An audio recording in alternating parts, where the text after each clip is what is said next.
Мынакей биздин жанагы негизги үйрөнүп аткан фальцевый ийне менен кургак үй тыкмасын үйрөнүп атпайбызбы? Ошол кече баштап берген тапшырмаларды аткара бергиле макулбу? Моурекин бүтүптү буну көк менен кылганда бул кысыл кетет экен, э? Муну кысыл, бул жер көк болот. Андан кийин токтоп турсаң анан мен көрсөтөм.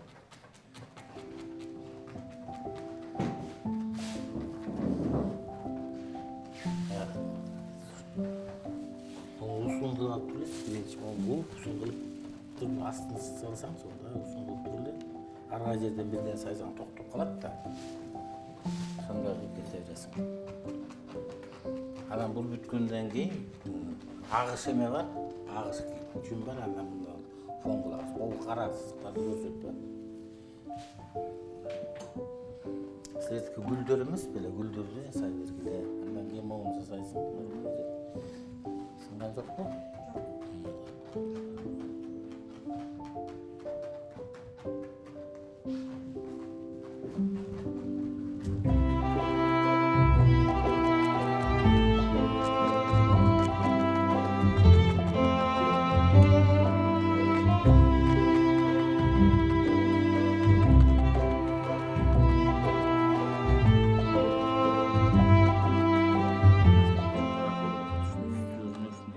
Менин атым Казыбек, фамилиям Мамырханов.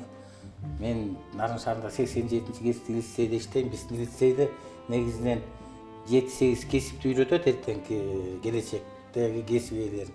Ошонун ичинде мен улуттук буюм жасоочу деген Кыргыздын улуттук кол өнөрчүлүгүнүн түрлөрүн окутам. Ошол улуттук буюм жасоочу кесибинин окуучулары социалдык колдоого муктаж, жетим, тоголок жетим, жарым жетим, андан тышкары ден соолугунан мүмкүнчүлүгү чектелген окуучулар окушат да. 30 бала окуйт, 2 группада 2 жылдык курста окушат дагы. Кыргыздын кол өнөрчүлүгүнүн кийизчилик, оймочулук, саймачылык, зергерчилик, жыгаччылык деген түрлөрүнүн баарын окутат да. Мына билесиңер да, бул Укманова Штайнер деген Австро-Венгриялык окумушту мындан 200 жыл мурун ушул ыкманы жасап, ушуну кургак ую тыкмасы менен билим берүүгө, ошол кезде билим берүүгө альтернативдүү методика деп коет, ыкманы ойлоп чыккан да. Бул ыкма менен жана адамдын аң сезими өсүп, памяты өнүгүп өскөнгө ушу кол менен иштеген таасири тиет да. Анткени колдун манжаларында жанагы нервдин акыл сезимге байланыштуу моторикалары иштегенде байланыш болот да. Мен Эсенкадыр кызы Нурпери Ат Баш районунун Акмойн айылынан келдим. Азыркы учурда мен 16 жаштамын. Жакшы көргөн сабагым черчение жана литература кызыгам көбүнчө. Анан ушу сайманыга да кызыккам, ошо жаны келерим менен сразу эле кызыгып кеткен да, көрүп жагай жасаган. Кичинекейсинен бери сүрөт тартканга аябай кызыкчумун да. Кичинекейсинен дайыма сүрөт тартып эле отурчумун, анан ошого көп кызыгам да сүрөткө. Сабактардан дайыма эле сүрөткө эметип эле башка сабакка эмес элечи, кечке сүрөтө тартып эле отура берчүмүн да. Анан ошого кызыккам. Менин атым Тилек. Только Казыбекте айылда жашайбыз да. Только мен кызыгам сүрөт тартканы. Эми мен жанагында сүрөтчү иштейм. Просто була просто ит окшош. Иттерди жакшы көрөсүң? Еще кашкырды да жакшы көрөм. Бул аниме. Менин атым Ширин, 18 жаштамын. Мен негизи үй бүлөмдө 5 бир тууганмын. 5 бир тууган 4-сүмүн. Мен өзүм Нарын областы Жергетал айылынан болом. Мен өзүм негизи ырдаганга кызыгам. Бирок бияка келгениме өкүнбөйм. Кайра кызыгам, наоборот, суктанам. Мен негизи ийне кармаганды билчү эмесмин. Бияка келгенине ошол ийне кармап, өзүмдүн кыз болгонума наоборот кайра суктанам да. Бияка келгенде сайма сайганды, мынтип жүн менен сүрөт тартканды үйрөндүк. Менин атым Рыскылбек, 17 жаштамын. Азыркы кезде школа өнөрчүлүк кесибин окуп атам. Азыр мо Памно деген сүрөткө ушу сүрөткө кызыгып атам азыркы кезде. Андай чоңондо башка кесипке окуйм деген ниетиң барбы? Бар. Ким болгуң келет? Стилист жагы.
Мен ертең сізге берейінші, бері карандашап келем. Бak азыр Кайраттын карандашы менен пайдаланып турам. Неме кылбагыла, жоготпой кайра берейин. Общий пайдаланып тургула. Кайрат, бу карандашым чыгарып турабы? Карандаш чыгарып турабы? Бирөөнү сулуулап тартып, сөзсүз бул мен төрмөс тартып салдым го, төрмөс минтип алдым го дегиш эмес. Просто өзүңөрдүн үй бүлөңөрдө атаңар бар, апаңыз бар, бир туугандарыбыз бар. Үйдө канча жашайсыз, ошону эле тартып аласыздар. Каалаганыңар. Молодец. Нурсулан молодец тартып койдур. Сүрөттү. Үйдө атаң бар дейм, Нурсулан? Бар. Апаң барбы? Апаңдын сүрөтү. Эжең барбы? Эжеңдин сүрөтү. Эжеңдикин, апаңдыкын, мамаңдыкы бар дейм. Алга кошо аңкында кошо. Мейли каалагандай тартып койду. Мен болсо бул агай менен коллегам дедим да, мен бул жерде психолог болуп иштейм. Балдар менен менин дагы эң негизги жумушум булар түшкө чейин сабакта болушат, түштөн кийин жатаканада болушат. Жатаканада балдар менен түштөн кийин иштешем. Ал эми эртең мененки убакта болсо ошо өндүрүштүк окууларына катышып турам. Булар ушул эки кандай навык алышат, ушул экини кандай аткара алышат, окуучулар канчалык деңгээлде кабыл алышат, теманы канча убакытта кабыл алышат. Ушул балдардын ичинен эле бир көрүп эле кабыл алган балдар бар. Айрым балдар бир эмес, бир нече жолу кайталоо менен кабыл алган балдар бар. Анан кийин баягы ден соолугуна байланыштуу сабактан чарчап да кетишет. Себеби буларды эми баягы биз жеңилдетилген программа менен окутабыз да. Инклюзивный программа деп, жеңилдетилген программа менен окутабыз. Анын үстүнө бизге баягы тапшырып атканда ФТЭК, то есть МСЭКтин бүтүн заключениясы менен ошону сөзсүз карайбыз. Ошол жерде рекомендацияда берилет. Бала жеңилдетилген программа менен окутулсун деп. Кээ бирлердин баягы кабыл алып атканда окууга баягы жөндөмө мүмкүнчүлүгү жок делингендер да болот да. Андайларга чындыгында эми ата-энелерге айрымчылар таарынып калышат, баламды окутам депчи. Анан бизге негизи эми баягы колунан мүмкүнчүлүгү бар, окуй ала турган, шыгы бар балдарды кабыл алууга туура келет. Бирок деги эле мүмкүнчүлүгү чектелген адамды, өспүрүмдү, окуучуну биз коомчулуктан четтетпешибиз керек. Андай мыйзамда да жок да. Анан бирок мен жана жогоруда айтып кетпедимби, бизге баягы определенный гана балдарга, 15 гана балага баягы план берилгендиктен биз ал чектен чыга албайбыз да. А так чындыгында мындай келип бизди окуйбуз дегендер көп. Бул канча жашта? 5 6 жаштабы? 6 жашта болгон. Сиз апаңдын сүрөтүн тартасызбы, калай? Таппайсың балам. Мен жакшы көрүп турбайсың да? Аты ким деди? Аты ким? Нурдөлөт да. Нурдөлөтпү? Атын ким калдың бе? Тилек. Дагы кимдер болсун бе? Мен бүгүн ушу жаңы алынган группа менен жаңы эле иштешип башташсам, бир ресурсный тесттерди алып атсак, бир баладан сүйлөшүп ба, пикир алышып отурсак, бир кичирээк баланын сүрөтүн тартып аттыр да, бул менин ниним, бөбөгүм депчи. Бөбөгүң канча жашта десем, ал бөбөгү кайтыш болуп калган бала экен. Ошону жакшы көрөт экен. Ошонусун сүрөт. Бир чети ошо балдардан мынтип иштешип атып, бала менен кошо алып жүрөгүм ооруп кетти. Мен прям аны көргөндө башкача да болчу. Эмне койкой депчи. Анан эми бала просто өзүнүн баягы жүрөгүндө туйганын, билгенин, нар жактагы жакшы сактап жүргөнүн түшүрүп көрсөтүп атат да.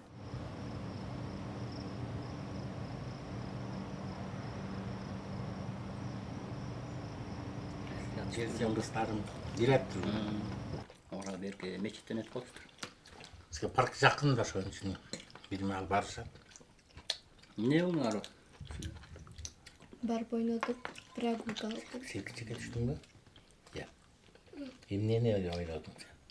Паркка барып. Корка. Корка деген кандай деген? Мусчу дейчи. Сыймаган түшкөн. Биз бала чакта кыргыз болгондон боз үйдө төрөлүп чоңойдук да анан кичинекей кезде ошо эртең менен таң атканда боз үйгө баягы күндүн шооласы түшкөндө жабык баштардын оюлары бир карасаң бир айбалта көтөргөн жоокерлердей болуп бир караса бир текелер бугулар сүзүп аткандай бир сонун көрүнчү да ал бир кызыл жашыл күрөң боз сары түстөргө боелуп анан ошол кезде мындай чыгармачылыкка кооздукка эметип калсам керек мындай алгачкы кызыгуу пайда болуп анан апабыз деле ошо өрмөк согуп жүн менен иштеп атышчу көрсөалардын баары өнөрүп койсо экен анан ошону менен өзүм ушул кыргыздын көркөм өнөрүнө кызыгып калгам да анан кийин ушу 87 лицейде иштегенде иштеп жүргөндө биз жана ден соолугуна мүмкүнчүлүгү чектелген социалдык аз камсыз үй бүлөдөгү жетим балдар ушундай аярлуу катмардын балдарын окутам да мен как раз анан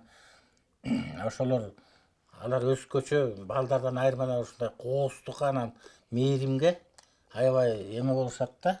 Бул шырдакты ойгоонун негизи илгери айымдар, аялдар ойчу да. Анан ушу мен билгенден ушу ат башынарын өрөөнүндө 3-4 эле шырдак ойгон оймочу бар эркектерде. Анан эркек кишиге мындай баягы талантты табият тартуулагандан кийин аны тыштап салбай үйрөтүш керек да. Ал адамдын мугалимдин милдети өзүң билгенди бирөөгө калтырышың керек. Анан намыстанбай эле оюп жүрөбүз. Анан себеби мен жанагы кол өнөрчүлөр, оймочулар деле мындай жаратман болуп анан аткаруучу болуп көрүнөт да, кээ бирөөлөр жасап тартып чыгарат. Аткаруучулар болсо аны көчүрүп жасашат. Анан мен ойгондо ошол өзүмдүн кыялым оюм менен оюп кете берем да, чексиз оюмдарды эле эч кандай шаблон, көчүрмө, трафарет колдонбойм. Анан ушундай заказдар ошондуктан мага көп түшөт. Анан шырдак тап келди мени жанагы эле окуучуларыма ойгонду да көрсөтүп, кошо кармаштырып кестиртип, андан кийин жөрмөгөндөргө жери өзүм билем, сырганга чейин. Анан ошо негизги иштерин, операцияларын жасатып, андан кийин ошондон түшкөн, заказдан түшкөн акча каражаттарын кызыктырып берем да аларга, бөлүп үлүштөрүнө иштегендер. Анан дагы ошол алардын окуп кеткенине абдан неме болот да. Мындай өбөлгө болуп, шыктандырып турат.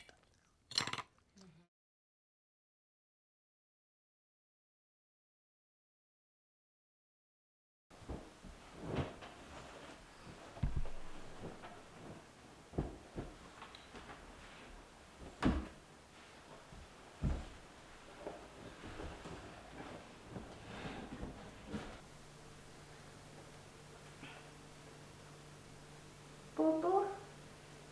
Аны ертеңгisi бүгүн бош керек, сүрөт керек, текче болушу. Анда буларды албадым. Неге?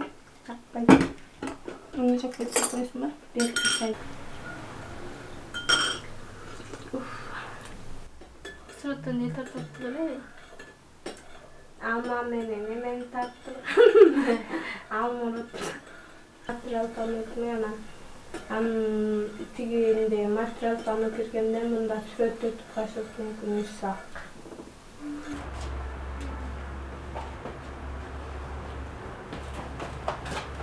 Мам сетик. Ундан детти. Тамэ.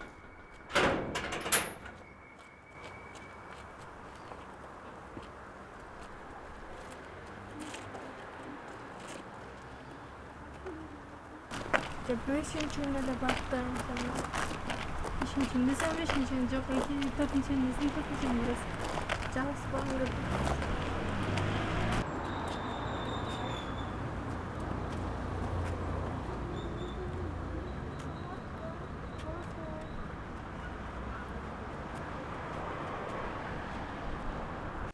азыр биз деген балдар бобуреки чий бул чий тростник бизде өсөт. Ушуну менен жанагы Кыргыздын боз үйүнүн каптал чийлери, канат чий деп коет, ашкана чий, чыгдан чий дегендер жасалат да, ишик чий деген.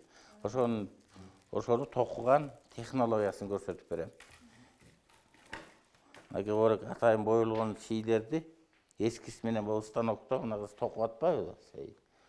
Ушундай станокто эң жөнөкөй жыгач менен эле, таш менен эле жасап коет. Анан жүндү болсо ошого жараша жүндү эмеге ороюбуз. Чийге, аны жумандай баштап алып, бекем кармап туруп эле, оң кол менен чийди чыйратып, сол кол менен жүндү мындай ичке сосуп алып, состуктуруп алып, анан муну оң колду тегеретип, биякты кыса кармап, анан алдын көздөй жылдырганда эле чий өзү оролуп кете берет мындай кылып.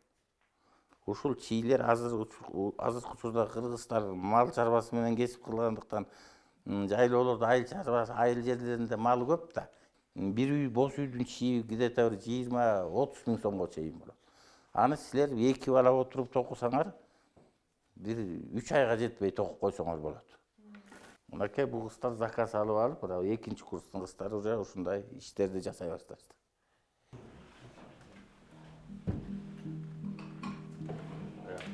Мен Болот кыз Сейил, 2 бир тууганмын, күчүсүмүн.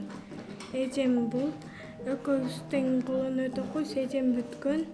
Мен 2-нчи курста окуйм.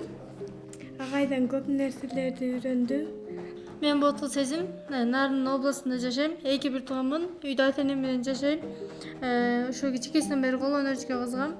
Кол өнөрчүгө кызыгып, 14 жашымда ушу агай мени алып ушу мектепте окутуп, тарбия берип, ушуларды үйрөттү.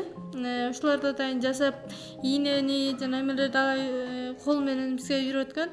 Анан ушуларды жасап, базарга жана дүкөндөргө коюп, заказ беришет садик-падиктерге. Анан алардан заказын алып жасап беребиз.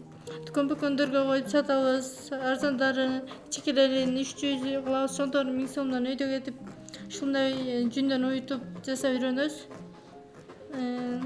Өзүм болсо бүтүп кеткениме 2 жыл болуп калды. Ушул жактан окуп кеткеним, азыр ушу сестренкам 2-нчи курста окуйт. Мен бала кезде мындай жазачу эмесмин, анан Сезимжем мектепте окуп жүргөндө кол өнөргө барып калды да, бизде бар болчу.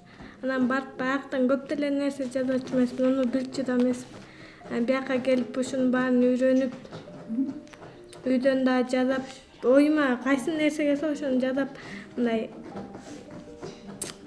кийим деле мода кыла берем да, сүрөт тартып берем үйдөн. Анан бирок материал, анан азырынча тиккенди үйрөнө элекмин. Анан Кудай буйрса тиккенди үйрөнсөм, материал алып, анан кийимдеримди тигип чыксам деген ой бар. Бул чий болсо мына мындай кайталанып кете берет да, мындан 40 чийди ороп, кайра буну 7ден 21 чий ороп, кайра 40 чий кылып ороп кете бергенде бат эле ар болуп кетет. Анан чийдин жоон башы болот, ичке башы болот. Мындайынан салсак жоон башы, экинчи чийди кайра жоон башын бияка, ичке башын бияка келтирип кеткенде чий текши кетет.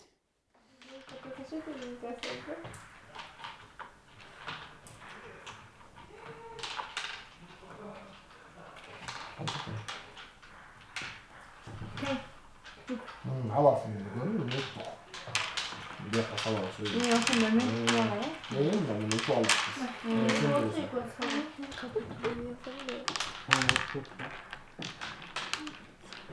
Тең болуш керек тек. Калбай калды. Кайра эмне?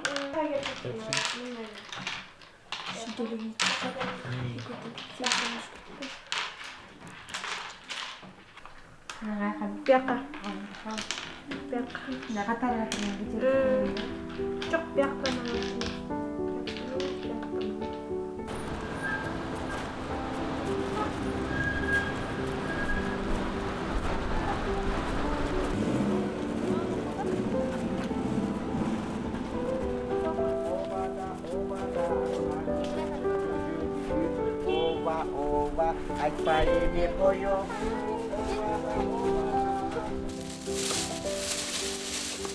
Мулар жакшы болуптур. Монуңар канча сом?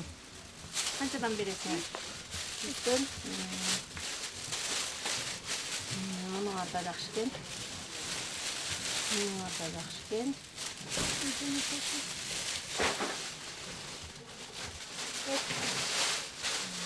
Мунуңар набор бу. Буларыңарды илип коеюн, өткөндө актасын берем.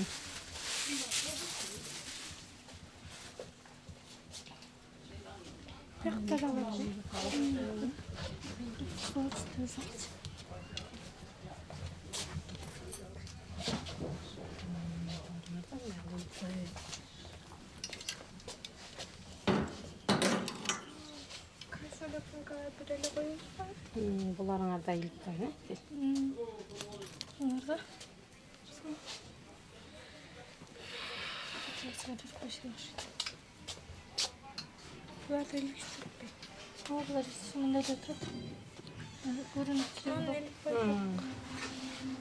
Буларыңарды бергиле. Буларыңар жакшы экен.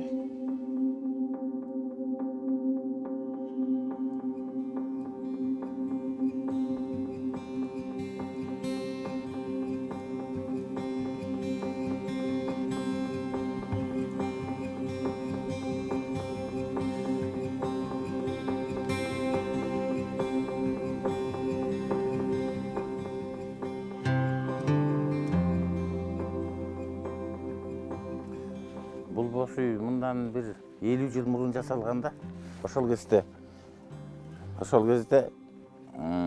кол өнөрчүлөр жана жапайы тал деп коет. Табыгы өскөн талдардан жасаган. Эми азыркы учурда боз үйлөр улам калып баратат да. Анан ошо калып калбаш үчүн азыркы усталар айдама тал деп эмеден Кытайдан келген да негизи айдама тал, турпан тал деген.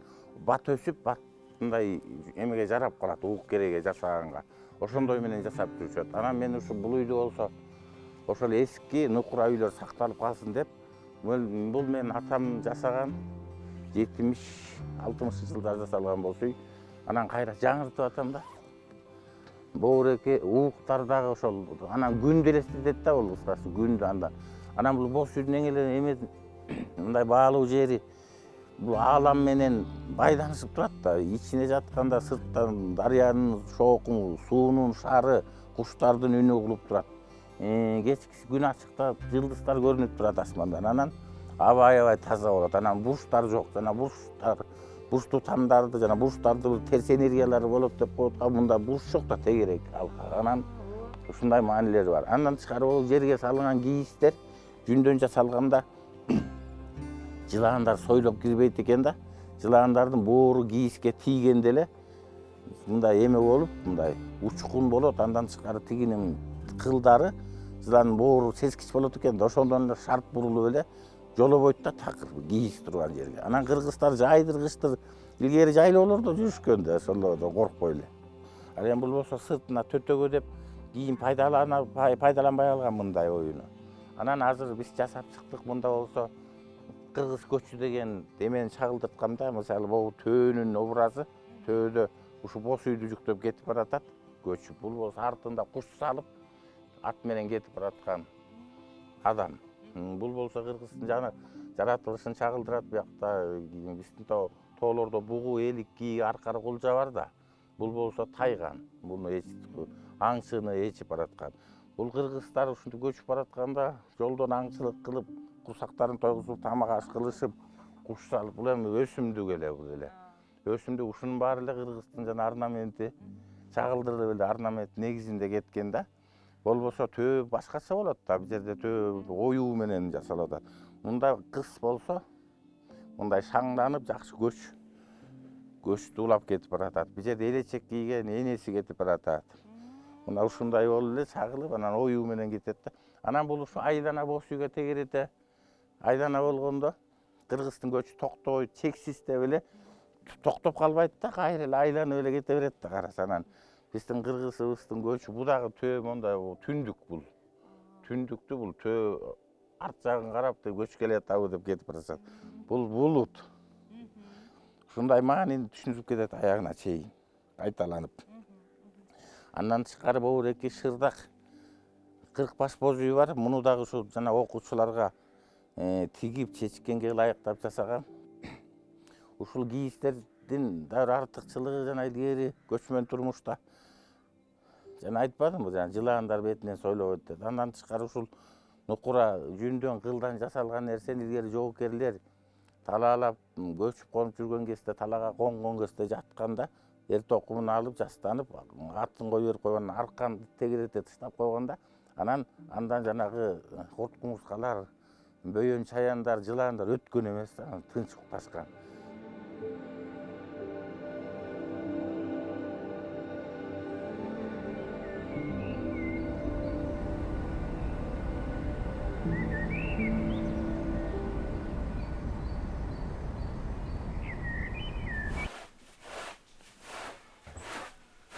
Общение это песнь любви, проникновение любви, любовью, взаимоотношения – одна из величайших радостей жизни. Как мне попасть в этот круг любви? Вселенная откликает на все мои слова и мысли, и они возвращаются ко мне в виде жизненного опыта. Поэтому я начинаю просыпаться, а не требовать. И тщательно следить за тем, что я говорю и о чем думаю. Каким образом я смогу привлечь еще больше любви в свою жизнь? И, наконец, прошу Вселенную, научи меня любить.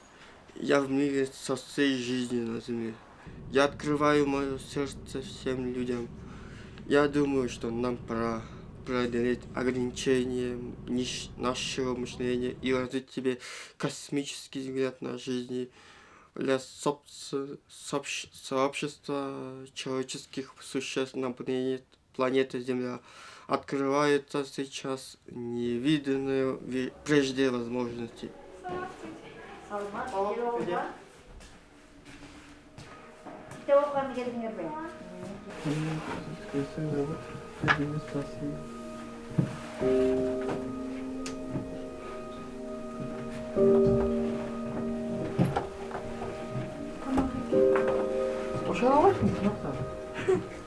Мен Микаэль Ширков, 19 жаштамын.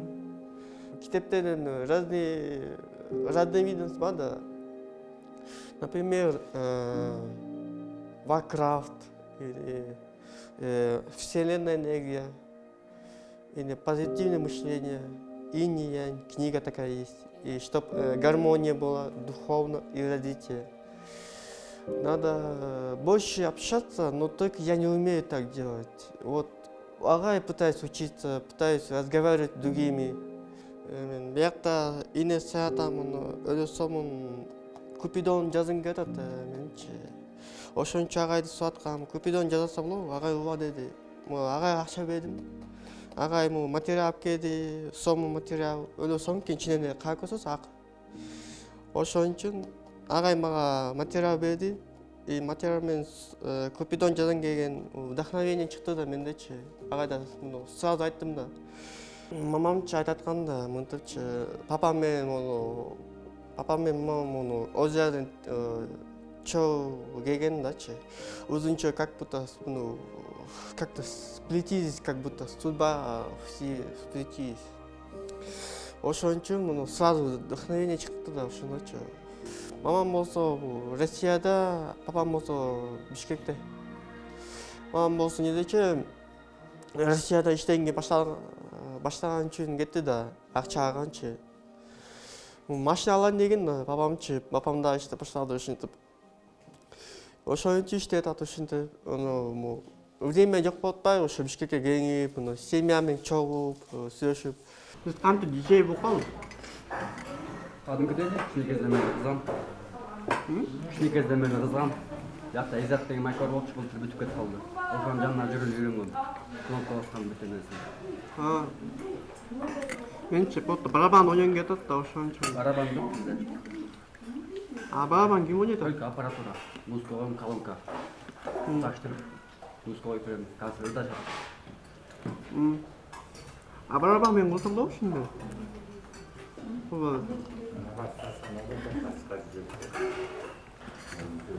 Агай меня повлиял. Он меня повлиял позитивно и разумно тоже. и повлиял умственно тоже. Я имею в виду, что позитивно он повлияет меня работой. Он ищет для меня работу, ищет для меня материалы. И Сезим тоже. Сезим была тем, кто там, со мной часто разговаривал. Да. И я что-то задумываюсь, почему я замкнутый человек.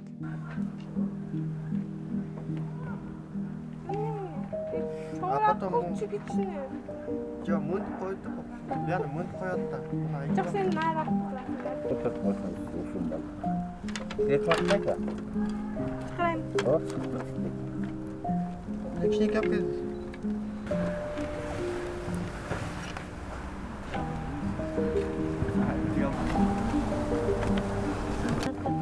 Бияққа тиешем жоқ болсын. Ушуну караңыздар. Ана Мейлі бошады.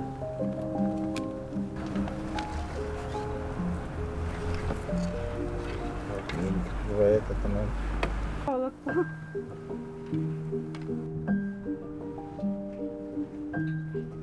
Келечекте ушу көркөм унутулуп бараткан Кыргыздын өнөрүн ушу урпактарга үйрөтүп, андан тышкары ушу жанагы реабилитациялык эмес группалардан, обычный группалардан, кол өнөргө кызыккан окуучулардан өзүнчө кесипчилик группа ачсакпы деген администрацияга сунуш кылып жүрөм. Андай шартта ушу бизде ушу нарын ат баш өрөөнү Кыргызстан боюнча алай, анан чаткал ат башы нарын өрөөнүндө Кыргыздын маданияты, көркөмөлөр, коно өрсөлүк жана каада салттын баары сакталып калган жерлер да бияк. Анан жанагы өнүгүп бараткан чүй өрөөнү, оштордо мынчалык эмес да, мына биякта мал чарбачылыгы бар, ошол эски нукуралар сакталып калган. Анан ушул жерде, ушул лицейлерде ошол өнөрчүлүк сакталып калса деп ойлойм. Аке, бул үй толук тигилбесе дагы, толук бүтпөсө дагы силер үйрөнө бересиңер. Үй деген кандай болот, кандай кылыш керек. Биринчи кайсы тагыла тууктарды сайыштын канчалык кыйынчылыгы бар.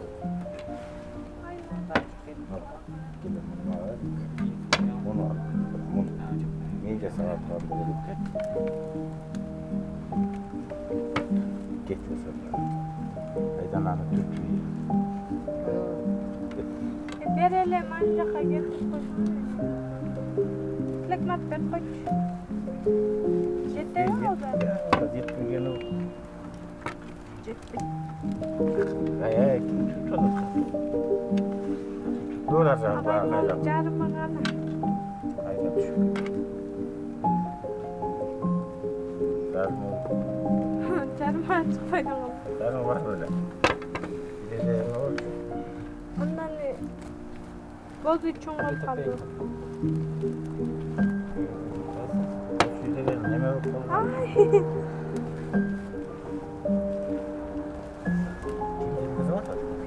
Al жерге байлап қой, ошо жер. Жеткен жерге байлап қойғанда усара ғой. Ооба да.